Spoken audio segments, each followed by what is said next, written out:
80º dia, Deuteronômio 1. Neste livro estão os discursos que Moisés fez ao povo de Israel no deserto, que fica a leste do Rio Jordão. Os israelitas estavam no vale do Rio Jordão, perto da cidade de Sufi. De um lado ficava a cidade de Parã e do outro lado a cidade de Tofel, Labã, Azerote e Dizaabe. Do Monte Sinai até a cidade de Cádiz Barneia são 11 dias de viagem pelo caminho que atravessa a região montanhosa de Edom. Já fazia 40 anos que o povo de Israel tinha saído do Egito. E no primeiro dia do 11º mês, Moisés disse ao povo tudo o que o Senhor Deus havia mandado que ele falasse. Isso aconteceu depois que Moisés derrotou Seom, o rei dos amorreus, que morava na cidade de Esbom, e Og, rei de Bazã, que morava em Astarote e em Edrei. Quando os israelitas estavam no território de Moabe, no lado leste do Rio Jordão, Moisés começou a explicar ao povo a lei de Deus. Moisés disse: quando estávamos ao pé do Monte Sinai, o Senhor nosso Deus nos falou assim: vocês já ficaram bastante tempo neste lugar. Agora saiam daqui e vão caminhando na direção da região montanhosa dos amorreus e de todas as regiões vizinhas no vale do Rio Jordão e na direção das montanhas, na planície de Judá, da região sul e da costa do mar Mediterrâneo. Tomem posse de toda a terra de Canaã, até os montes Líbanos no norte e até o grande rio Eufrates no leste. Aí está a terra que eu estou dando a vocês. Eu, o Senhor, jurei a Abraão, a Isaque e a Jacó, os antepassados de vocês, que daria essa terra a eles e aos seus descendentes. Portanto, vão e tomem posse dela. Em seguida, Moisés disse ao povo: quando ainda estávamos ao pé do Monte Sinai, eu lhes disse: eu sozinho não posso cuidar de vocês. O Senhor nosso Deus fez com que vocês aumentassem em número, e hoje são tantos como as estrelas do céu. E que o Senhor, o Deus dos nossos antepassados, faça com que vocês sejam um povo ainda 1000 vezes maior do que estão agora, e que Ele os abençoe como prometeu. Mas como é que eu posso sozinho aguentar a carga pesada de resolver todas as causas e todas as questões que aparecem no meio do povo? Portanto, de cada tribo escolham homens sábios, inteligentes e competentes, para que eu os ponha como chefes de vocês. E Moisés continuou: vocês responderam que seria bom fazer o que eu tinha dito. Por isso, peguei os líderes de cada tribo, homens sábios e competentes, e os coloquei como seus chefes. Alguns eram responsáveis por 1000 homens, outros por 100, outros por 50 e outros por 10. Além desses, escolhi também outras autoridades para cada tribo. Naquela mesma ocasião, dei a seguinte ordem aos juízes: julguem todas as causas com justiça, seja entre 2 israelitas, seja entre um israelita e um estrangeiro que vive no meio do povo. Sejam honestos e justos nas suas decisões. Tratem todos de modo igual, tanto os humildes como os poderosos. Não tenham medo de ninguém, pois a sentença que vocês derem virá de Deus. Se algum caso for muito difícil para vocês, tragam para mim, que eu o julgarei. E assim, naquele tempo, eu lhes dei ordens a respeito de todas as coisas que vocês deviam fazer. Moisés disse também ao povo: nós obedecemos à ordem do Senhor, nosso Deus, e partimos do Monte Sinai. Vocês viram como era grande e perigoso aquele deserto que atravessamos, quando fomos para a região montanhosa dos amorreus. Finalmente, chegamos à cidade de Cádiz Barneia. Ali, eu disse a vocês: agora estamos na região montanhosa dos amorreus, a terra que o nosso Deus nos está dando. Portanto, Vão e tomem posse dessa terra que está diante de vocês, como o Senhor, o Deus dos nossos antepassados, mandou. Não tenha medo, nem se assustem.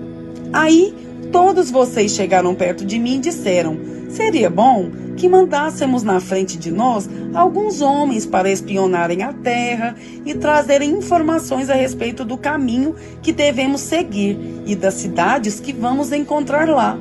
Eu concordei com a ideia e escolhi 12 homens, um de cada tribo. Eles foram até a região montanhosa e chegaram ao vale de Escol.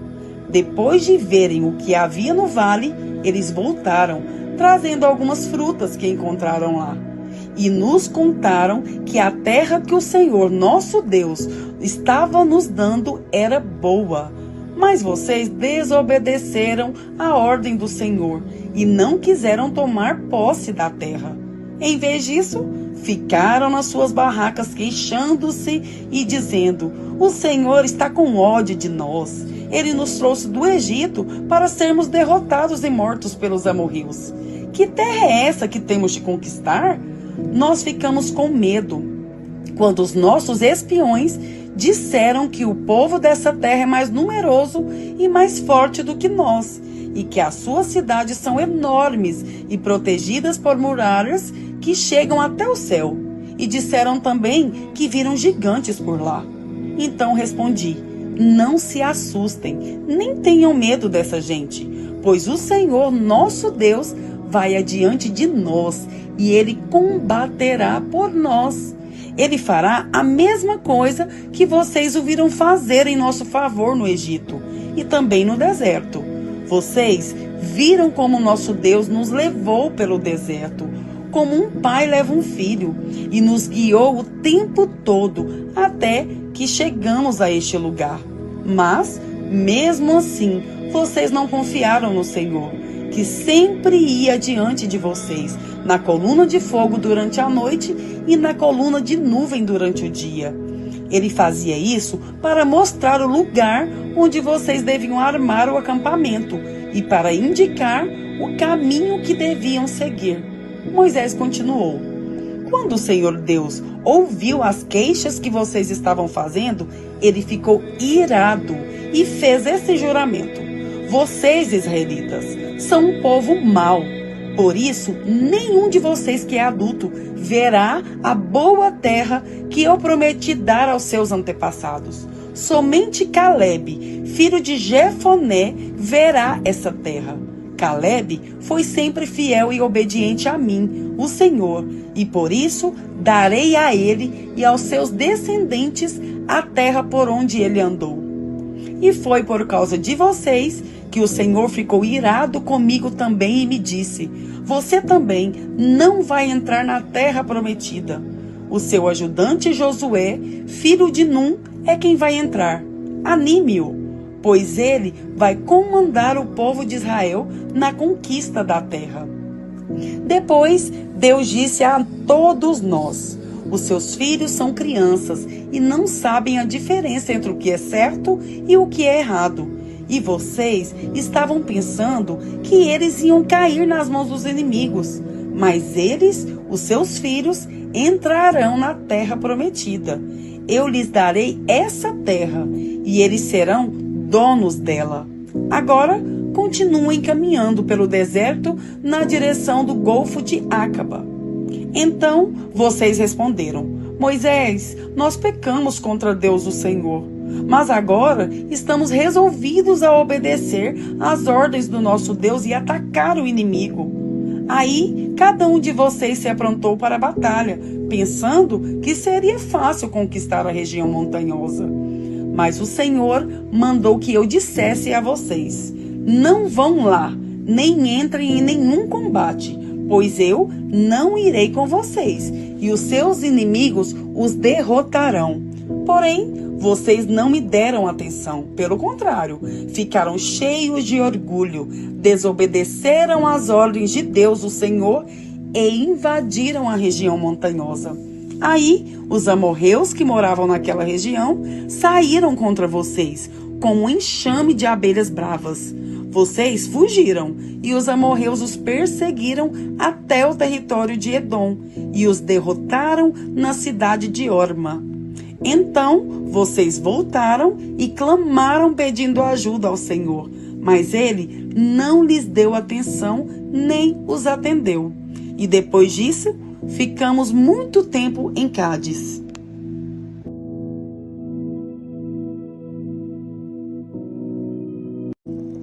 Deuteronômio 2. Moisés disse ao povo: Então continuamos a viagem pelo deserto na direção do Golfo de Acaba, conforme o Senhor Deus me havia ordenado. E por muito tempo caminhamos sem rumo pela região montanhosa de Edom. Então o Senhor me disse: Já faz muito tempo que vocês andam por aí sem rumo. Agora vão na direção do norte. E Deus ordenou que eu lhes dissesse: Vocês vão passar pelo país de Edom, que é dos seus parentes, os descendentes de Esaú. Eles ficarão com medo de vocês, mas tomem cuidado para não provocarem uma luta com eles. Eu não darei a vocês nem mesmo um pedacinho da terra deles, pois foi aos descendentes de Esaú que eu dei o território de Edom. Vocês poderão comprar deles a comida e a água que precisarem. Lembrem que o Senhor nosso Deus abençoou tudo o que vocês fizeram. Ele não esqueceu vocês durante os 40 anos em que caminharam por esse enorme deserto. Ele sempre cuidou de vocês, dando-lhes tudo o que precisavam. Assim, rodeamos o país de Edom, deixando o caminho que vai de Elate e Ezion-Geber até o Mar Morto e seguindo o caminho que vai até o deserto de Moabe. E o Senhor Deus me disse: Não ataque os moabitas, que são descendentes de Ló, nem entre em luta com eles. Eu dei a eles a cidade de Ar, e não darei a você nenhuma parte do país deles. Antigamente, uma raça numerosa de gigantes fortes, chamado Emins, vivia em Ar. Eles eram tão altos como os Anaquins, outra raça de gigantes. Tanto os Anaquins como os Emins eram conhecidos como Refaíns, mas os moabitas os chamavam de Emins. Naquele tempo, os Oreus viviam em Edom, mas os descendentes de Esaú os expulsaram dali. Acabaram com eles e ficaram morando no seu território. Os descendentes de Esaú fizeram a mesma coisa que os israelitas fizeram mais tarde, quando estes tomaram posse da terra que o Senhor lhes tinha dado. Depois, atravessamos o riacho de Zered, conforme Deus havia mandado. Isso foi 38 anos depois de termos saído de Cádiz Barneia. Durante esses anos, aconteceu aquilo que o Senhor nos tinha dito. Morreram todos os homens daquela geração, que tinham idade para ir à guerra. O Senhor ficou contra eles e os foi matando, até que não sobrou mais nenhum deles no acampamento dos israelitas. Depois da morte de todos aqueles homens, o Senhor Deus me disse: Passe hoje pela cidade de Ar, na fronteira com Moabe. Quando chegar à terra dos Amonitas, que são descendentes de Ló, não os ataque, nem entre em luta com eles. Eu entreguei a eles a terra de Amon, e não darei a você nenhuma parte do país deles. Essa região é conhecida também como a terra dos Refaíns, uma raça de gigante que antigamente morava ali. Os amonitas os chamavam de Zanzumins. Havia muitos deles, e eram altos e fortes, como os Anaquins. Deus destruiu os Zanzumins, e os amonitas ocupavam a região e ficavam morando ali. Deus havia feito a mesma coisa em favor dos edomitas, que são descendentes de Esaú. Ele acabou com os Oreus, e os edomitas ocuparam a terra deles e ali moram até hoje.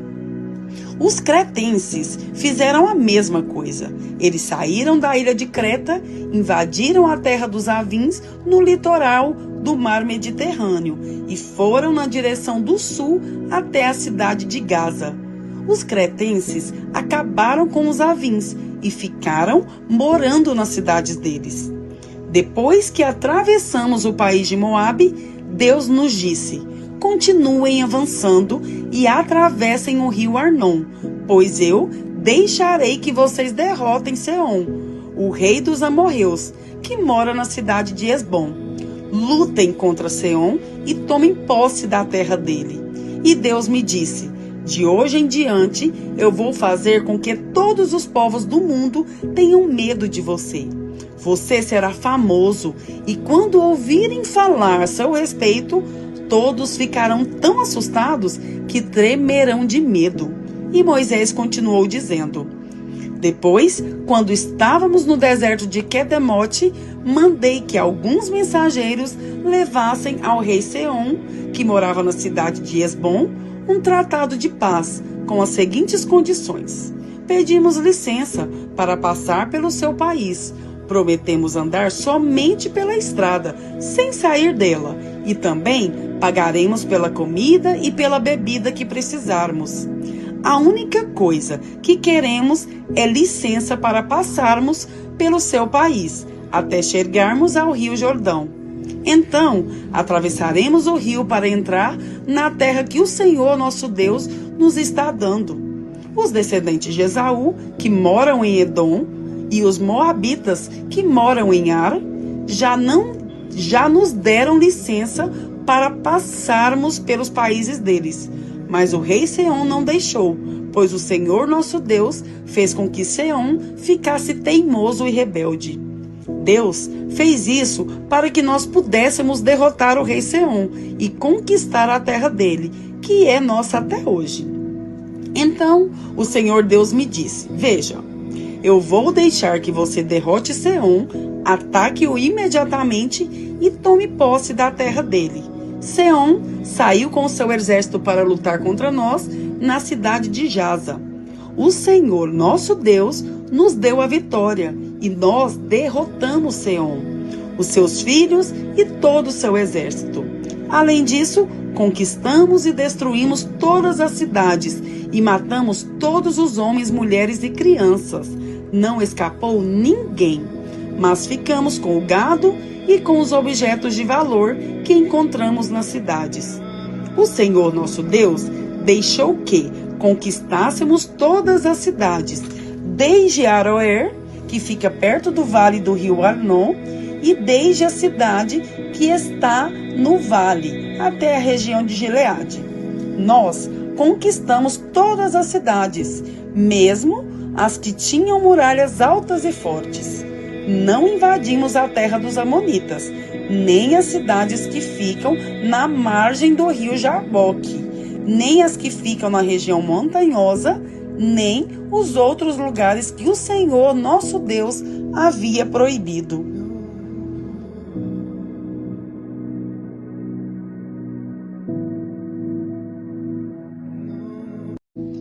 Lucas 20. Certo dia, Jesus estava no pátio do templo, ensinando o povo e anunciando o evangelho. Então, chegaram ali alguns chefes dos fariseus e alguns mestres da lei, junto com alguns líderes do povo, e perguntaram: diga para nós, com que autoridade você faz essas coisas? Quem lhe deu essa autoridade? Jesus respondeu: eu também vou fazer uma pergunta a vocês. Respondam: quem deu autoridade a João para batizar? Foi Deus ou foram pessoas? Aí eles começaram a dizer uns aos outros: o que é que vamos dizer? Se dissermos que foi Deus, ele vai nos perguntar: então, por que vocês não creram em João? Mas, se dissermos que forem pessoas, esta multidão vai nos apedrejar, pois eles acham que João era profeta. Por isso, responderam: nós não sabemos quem deu autoridade a João para batizar. Jesus disse: pois então, eu também não digo com que autoridade faço essas coisas. Depois, Jesus contou esta parábola para o povo.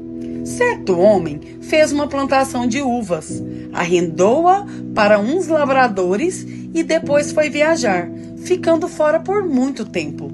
Quando chegou o tempo da colheita, ele mandou um empregado para receber a sua parte. Mas os lavradores bateram nele e o mandaram de volta sem nada. O dono mandou outro empregado, mas eles também bateram nele. Depois o trataram de modo vergonhoso e o mandaram de volta sem nada. Então ele enviou um terceiro empregado, mas os lavradores também bateram nele e o expulsaram. Aí o dono da plantação pensou: o que eu vou fazer? Já sei. Vou mandar o meu filho querido. Tenho certeza de que vão respeitá-lo. Mas, quando os lavradores viram o filho, disseram: este é o filho do dono. Ele vai herdar a plantação. Vamos matá-lo e a plantação será nossa. Então, eles jogaram o filho para fora da plantação e o mataram. Aí Jesus perguntou: e agora? O que é que o dono da plantação vai fazer? Ele virá, matará aqueles homens e dará a plantação a outros lavradores? Então as pessoas que estavam ouvindo disseram: que Deus não permita que isso aconteça. Mas Jesus olhou bem para eles e disse: as Escrituras Sagradas afirmam: a pedra que os construtores rejeitaram veio a ser a mais importante de todas. Quem cair em cima dessa pedra ficará em pedaços. E se a pedra cair sobre alguém, essa pessoa vai virar pó. Os mestres da lei e os chefes dos sacerdotes sabiam que eram contra eles que Jesus havia contado essa parábola e queriam prendê-lo ali mesmo. Porém, tinham medo do povo. Então, começaram a vigiar Jesus. Pagaram alguns homens para fazerem perguntas a ele. Eles deviam fingir que eram sinceros e procurar conseguir alguma prova contra Jesus. Assim, os mestres da lei e os chefes dos sacerdotes teriam uma desculpa para o prender e entregar nas mãos do governador romano. Esses homens perguntaram: mestre, sabemos que aquilo que o Senhor diz e ensina é certo. Sabemos também que o Senhor não julga pela aparência e ensina a verdade sobre a maneira de viver que Deus exige. Diga, é ou não é contra a nossa lei pagar impostos ao imperador romano? Mas Jesus percebeu a má intenção deles e disse: tragam aqui uma moeda. De quem são o nome e a cara que estão gravados nela? São do imperador, responderam eles. Então Jesus disse: deem ao imperador o que é do imperador, e deem a Deus o que é de Deus. Eles não puderam conseguir nenhuma prova contra Jesus diante do povo. Por isso ficaram calados, admirados com a resposta dele. Alguns saduceus, os quais afirmam que ninguém ressuscita, chegaram perto de Jesus e disseram: mestre, Moisés escreveu para nós a seguinte lei: se um homem morrer e deixar a esposa sem filhos, o irmão dele deve casar com a viúva para terem filhos, que serão considerados filhos do irmão que morreu. Acontece que havia 7 irmãos. O mais velho casou e morreu sem deixar filhos. Então, o segundo casou com a viúva, e depois o terceiro. E assim, a mesma coisa aconteceu com os 7 irmãos, isto é, todos morreram sem deixar filhos. Depois, a mulher também morreu. Portanto, no dia da ressurreição, de qual dos 7 a mulher vai ser esposa? Pois todos eles se casaram com ela. Jesus respondeu: nesta vida, os homens e as mulheres casam, mas as pessoas que merecem alcançar a ressurreição e a vida futura não vão casar lá, pois serão como anjos e não poderão morrer. Serão filhos de Deus porque ressuscitaram. E Moisés mostra claramente que os mortos serão ressuscitados. Quando fala do espinheiro que estava em fogo, ele escreve que o Senhor é o Deus de Abraão, o Deus de Isaque e o Deus de Jacó. Isso mostra que Deus é Deus dos vivos e não dos mortos, pois para ele todos estão vivos. Aí, alguns mestres da lei disseram: boa resposta, mestre, e não tinham coragem de lhe fazer mais perguntas. Em seguida, Jesus perguntou a eles: como se pode dizer que o Messias é descendente de Davi? Pois o próprio Davi diz assim no livro de Salmos: o Senhor Deus disse ao meu Senhor: sente-se do meu lado direito, até que eu ponha os seus inimigos como um estrado debaixo dos seus pés. Se Davi chama o Messias de Senhor, como é que Messias pode ser descendente de Davi? O povo todo estava escutando e Jesus disse aos discípulos: cuidado com os mestres da lei, que gostam de usar capas compridas e de ser cumprimentados com respeito nas praças. Eles escolhem os lugares de honra nas sinagogas e os melhores lugares nos banquetes. Exploram as viúvas e roubam seus bens. E para disfarçar, fazem orações compridas. Portanto, o castigo que eles vão sofrer será pior ainda.